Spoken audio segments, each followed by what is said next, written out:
Sumit, thank you for that introduction, and good afternoon, everyone, to all the attendees.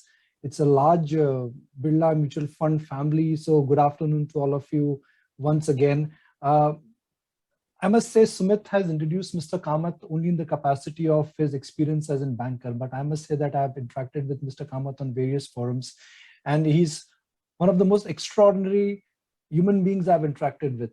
His idea about life, how to keep it simple, basics of how to run a business are things which I've learned over the year. And I must share with our audience here and with our attendees here that every time I've met him, his ability to think big and to dream big is incredible. A few years ago, when he gave us this map of the Indian banking sector and how large the economy could be, those were unbelievable numbers. But today, India's GDP is almost $3 trillion. The balance sheets of Indian banks are nearing global levels now. This is something Mr. Kamath always talked about, and today that is the reality. Dhaval Gala also joins us, and the problem is that while he can be a great anchor along with me, I'm not sure if I can be a great fund manager if given that job. So it's going to be a challenge for me to take his job, but I'm sure it will not be a challenge for him to ask questions along with me. So Dhaval, welcome to the show, and it's a pleasure to have you as my co-anchor. Thank you for Mr. V Kamath's time as well, and me to host you along with you. Good afternoon, Mr. Kamath, and good afternoon. Good afternoon, Nikunj. Mr. Kamath, for the banking sector, the worst is behind us. That is something which I think we can establish with a lot of authority looking at the NPA cycle. But are we at that decisive turn for the banking sector where the next 3 years would be radically and dramatically different from the last 3 years? Is the Indian banking sector at the cusp of a very strong cycle? Indeed, yes. And it's an unequivocal yes. There are 2 or 3 reasons. The primary reason is what is the health of the balance sheet of the Indian banking system. I think it is more pristine than it has ever been through my long career in banking. Because the cleanup of the last 3-4 years has flushed what was not needed on the balance sheet, and injection of fresh equity has made you all that more healthy. So I think that's the first lever. The second lever a banking system requires is the economy. Is it facing headwinds? Is it facing clouds? I think if it were to face clouds, it was last 2 years. But the way we have come out of it, the way the country has managed the system, and thanks goes to the leadership in terms of the Ministry of Finance and the Reserve Bank of India, to keeping the system resilient, I think has again augured well for the banking system. The last point here is, does the economy have room to grow? We have a 25-year runway. So you got clean balance sheets, you got a supportive enabling environment the regulator has set up, and you have room to go headway for the next 25 years. What more could you ask, Nikunj? So I think the banking system should be set to grow. I'll add one more. You are working with, I think, technology, I would say, advances, which again are so exciting. Banks could do so many things with the new technology available at what I call free mein milta hai. All these technologies today are virtually free, or you can actually beat down the guy across from you to get what you want at a very low cost. So banks, I don't think have ever had it so good. Right, Dhaval? So, sir, just wanted your thoughts on credit growth, and also if you could talk about is the large big bank capex in the country. If you look at since 2015 or entire last decade, we've not had any big large projects being announced or sufficiently done. And also, where is the disconnect according to you, maybe between the delivered balance sheets and the capex recovery?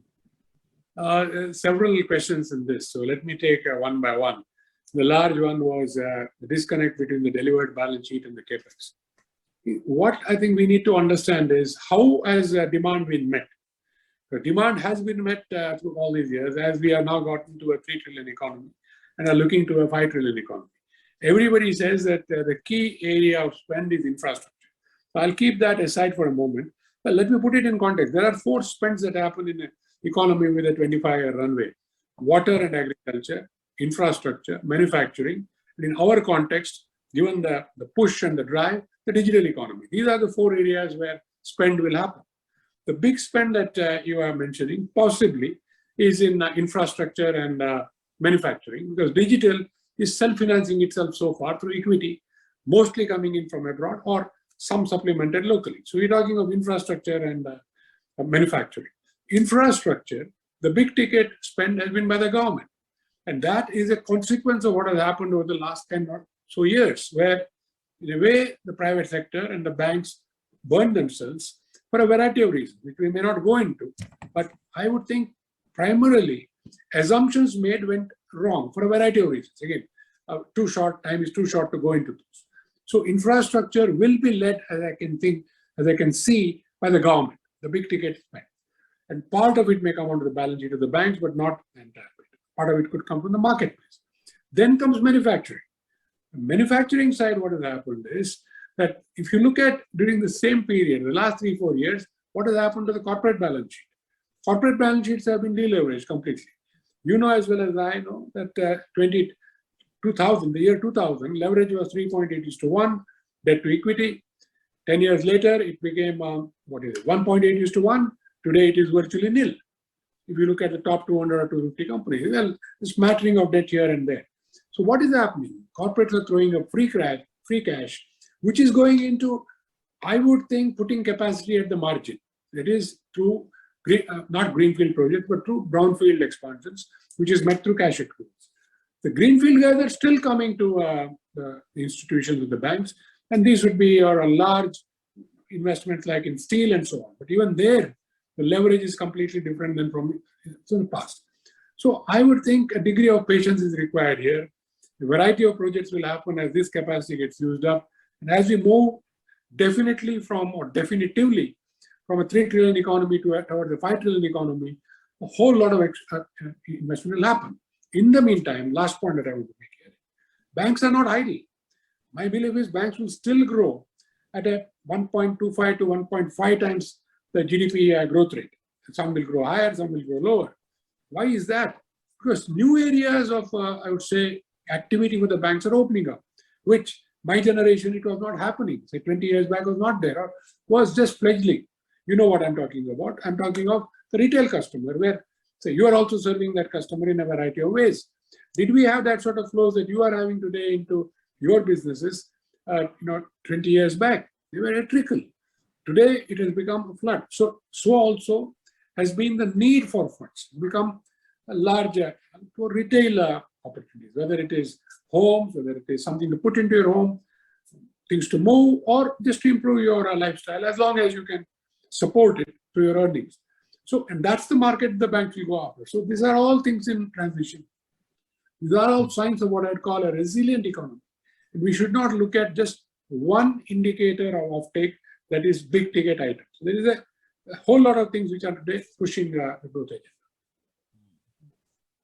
So, Mr. Kamath, how exactly do you think this credit cycle will be different from the previous credit cycle? Previous credit cycle, in a sense, was led by commodities, steel, cement, power. Corporates have learned not to overcommit, not to over-leverage, and the economy is coming back.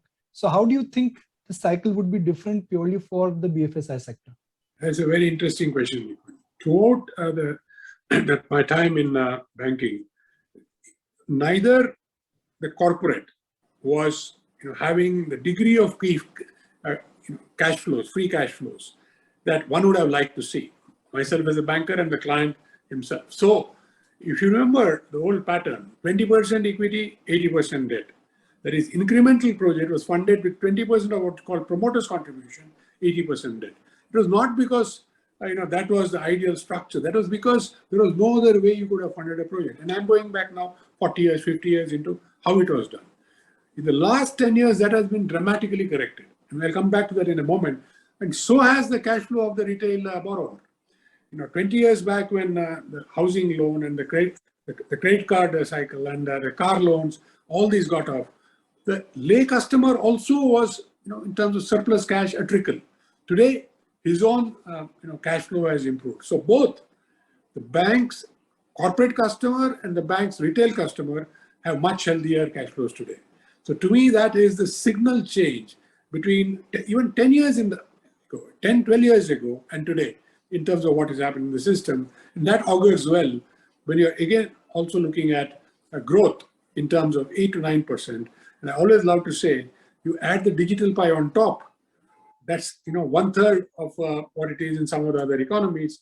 Even if it is 25% for us, or say a third, we're talking of double digits comfortably. Double digits should throw up banking growth of almost 13 to 15%. And of course, then you can work what should be the economic trajectory. I think it should be as fast as what the government has in mind.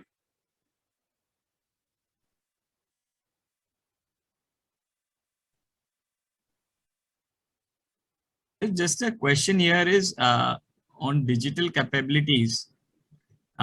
What do you think, like basically, where is India compared to Western countries or the other emerging market countries, especially the digital capabilities with respect to banks and also maybe the entire industry, all the other industries as well? There are two or three factors to be looked at here. If we look at history, we were always with a lag of 5 to 10 years in getting technology. Up to 96, technology could not be gotten freely, the duties, taxes, and so on and so on. But then there's a lag. In the last 10 to 15 years, that lag has become virtually dead. There is no lag at all. It is real-time technology transfer happens. It's on one part. Second is our capability to develop technology. Till a few years back, our capability was to be the software doctor to the world or the software engineer to the world. But today, if you look at the startups that have happened, these have all played with technology and set up, I would say, platforms. I'm using the word in a much broader context than people tend to use, which are of value to end user and then the customer. And when I look at the platforms, it's very clear to me, whichever business, whichever area, just digitech, fintech, whatever, you see one thing very clearly. These are full of value. So they have managed to embed value into the platform, which is the skill of and the mindset of these new startup companies, and you have to commend them and laud them for it. There's a separate problem. If you want to discuss, we can discuss it now or later on. There's probably a gap, I would call it a chasm, between the value they have created, which has undoubtedly been created, and the valuation expectations that have been set in the market. And I don't want to go down that route. You are much better equipped than me to look at it. But I would look at it, my interest in technology, at the value that they've created in the platform that each one has put on the table, as it were. It's stupendous. It is absolutely fit for purpose. So that momentum that we have in creating these things is something new. We will create platforms initially for India and then for the world. Let's take one simple platform I think is fit for the world is UPI. UPI to me is a game changer around the world. And we can be all proud that it is an entirely homegrown product which has stood us in great, I would say, use in the last 2 years. And I think is ready for the world. Since we have a very large attendee audience here, I just want to bring out the fact that automatically changes the India stack. And the finance minister, has indicated to us that also increases India's ability now to negotiate globally with this kind of technology powerance in terms of patents and other things. But Mr. Kamath, if I paint the lay of the land for the banking sector, PSU banks were forced to consolidate. Private banks are trying to consolidate. What is the future for banks with smaller size? The problem there is size, not governance, not talent. But will smaller banks in the relevance be reducing, and will they get marginalized as we grow? Yeah, it's a very interesting question. There are two parts to this question: threat from bigger competitors and threat from even smaller competitors, but who are pure play technology. And both threats are relevant. We talked of UPI, it's a scalable model which anybody could use. And NewCo, a new start bank, would today, in terms of technology, be spending a fraction of what the medium size of the large bank was spending in the past. So given this, I would say the competitive stance that the small size or the mid-sized bank will have to work out is, how do you basically establish your relevance in the field? And that can be done only through three things that I could use. I have learned. One is use of technology. Are you as skilled or better skilled than the newco in use of technology? You have to be at least as skilled. And at least, can you compete with the big guys in terms of technology? Probably you can implement technology even better. That is key. Number one. Key number two is what is your capital? How are you going to get that incremental capital that you're requiring for taking on the challenge, particularly of the larger banks? Here, not so much the smaller banks. Smaller banks on the technology front, the bigger banks on the capital front.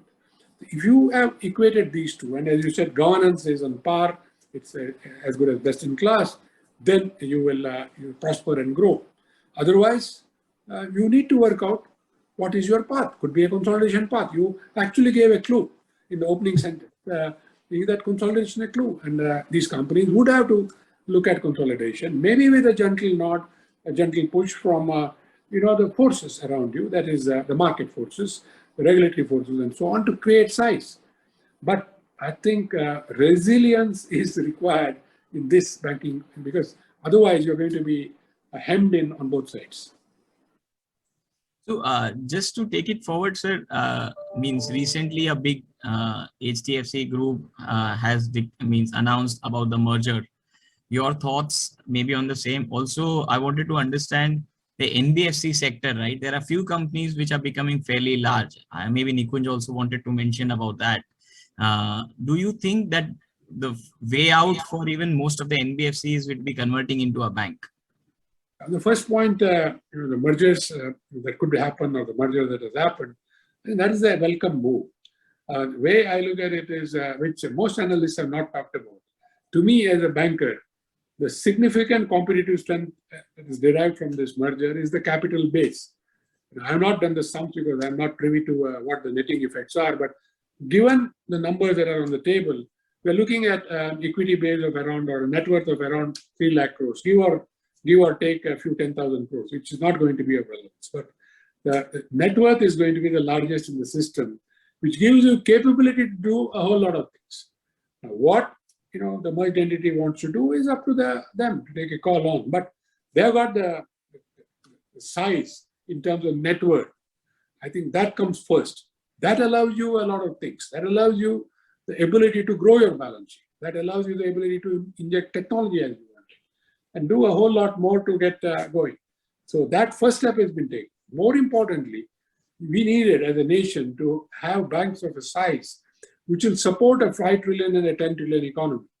And I think this creates that sort of a footprint to start with. And we need a few more for this size to really drive this country to the 5 to 10 trillion goal that we have. So to me, this is a welcome move. You asked the question of NBFCs. I think that's a trickier one. The trickier one for this reason, we need to understand there are several things in play here. Don't go by the market cap. I think the market cap, if you're trading at over high double digits, then you need to be very cautious, I would say. I would again go to basics. Is my capital structure right?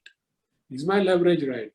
Do I have sources of funding that will sustain and let me meet my aspirational growth? My aspirational growth, in this case, could be higher than the 12 to 15% that I mentioned. Of course, then do I know how to manage risk? Is it the risk system or the structure that I have got adequate for the size I have?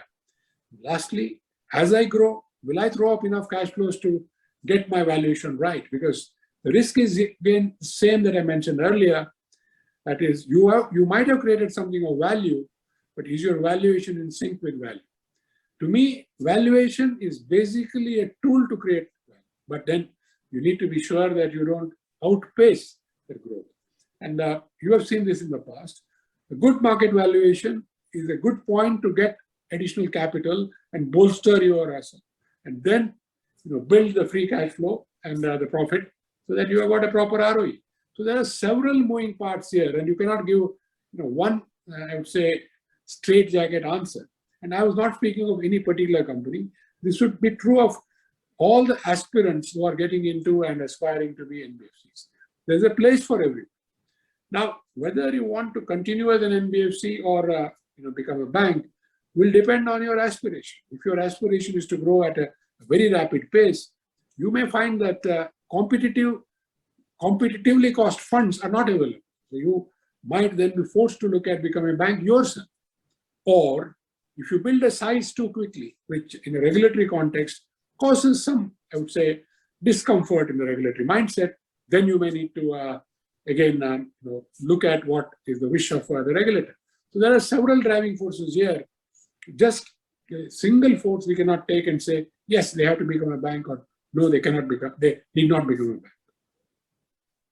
Mr. Kamath, the mega trend in last 20 years has been this value migration, and you wonderfully alluded to very early 10, 12 years ago that credit is moving from the PSU banks to private banks, and that is happening incrementally on a yearly basis.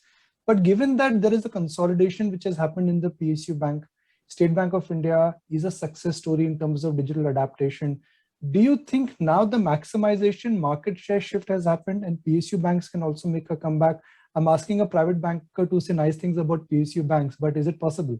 So it's not a question of saying nice things. I think I will go by what are the facts, Nikunj. The facts are all banks are clean, including the PSU banks, in terms of their baggage that they had for a variety of reasons. They are adequately capitalized. I think there is a base level of technology today which is not differentiated. I can't say that a private bank has got better technology than a public sector bank. So what then needs to we need to look at is who is going to drive which stack of business, because broadly there are three stacks of businesses in banks. Historically, it used to be the payment stack which made you the most money. That is completely, I think, out of the window today with the online real-time settlement. So you have two stacks. One is retail lending, one is corporate lending. I would think, how do you want to position yourself in these two areas will determine who will come out ahead in this race and what is your position in this race. That the public sector banks have got size is very positive. That they have got adequate capital is very positive. And that they have got a clean balance sheet is very positive. It would be now to individual bank, I think, executive management to drive the agenda of these banks, as indeed, as you say, State Bank has done. So, it was not my wanting to say good things. They have a right to have good things said about them, and they have achieved it. And I think the next level is how will their executive managements drive the 5 trillion opportunity and the 10 trillion opportunity. They are equally well placed. Just a point here is, if one has to look fast forward 5 years, 10 years, how do you think the loan compositions of the Indian banking system can change? Again, straightforward answer. We can take global cues. I would think that over 50% will be retail. I would think 50 to 60% will be retail. Because as the economy grows, the customer set which has the largest appetite for credit is the retail customer. Because you will have growth happening every year in this customer base. And that customer's aspirations growth will happen. When I'll tell you a small story. When we first went into retail banking, we saw some numbers which were very telling that the aspirational jump that was happening in the Indian economy was every year about 25 to 30% of the people were jumping from one category to another. So very simply, if I had a black and white television, 25 to 30% of black and white television owners wanted now to or aspired for a color television. And if you had a 21-inch color television, you then aspired for a 29-inch color television.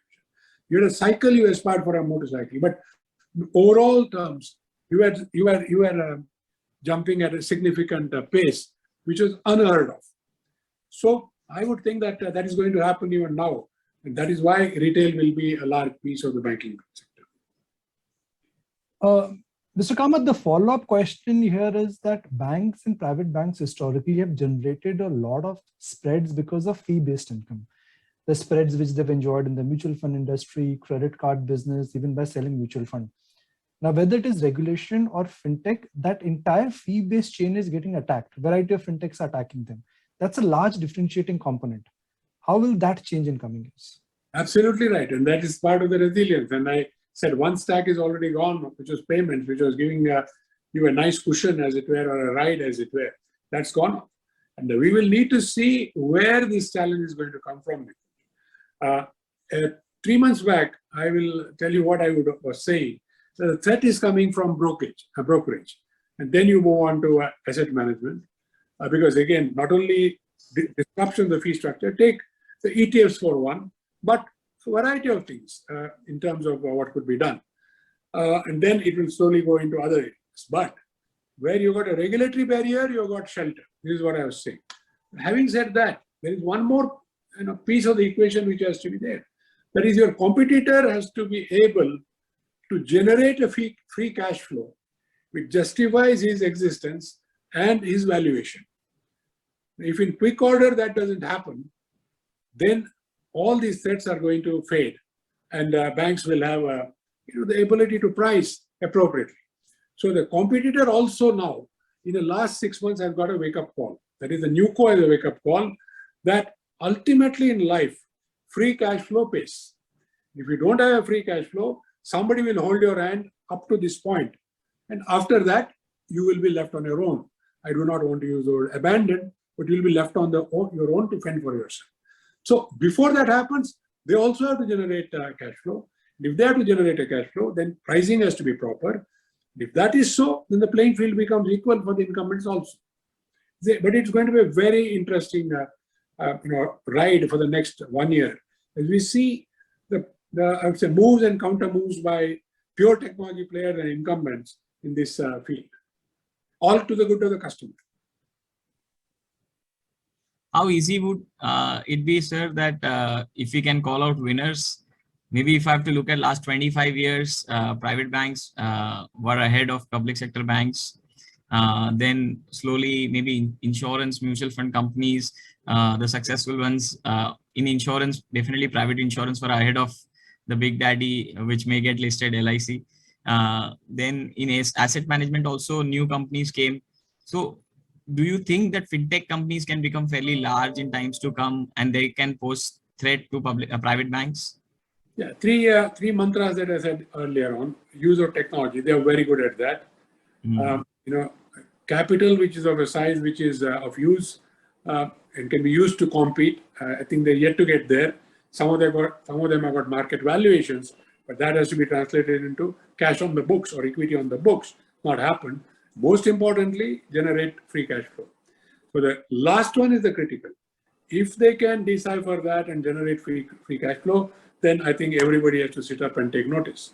It's now very clear. If they don't, somebody will lead them on up to a point, and then question mark as to what do they do next.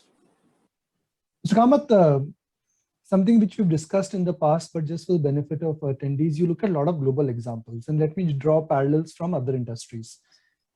There is an Apple which has defined the logic of big numbers, and there's a Tesla which has disrupted the oldest and the most competitive industry in the world.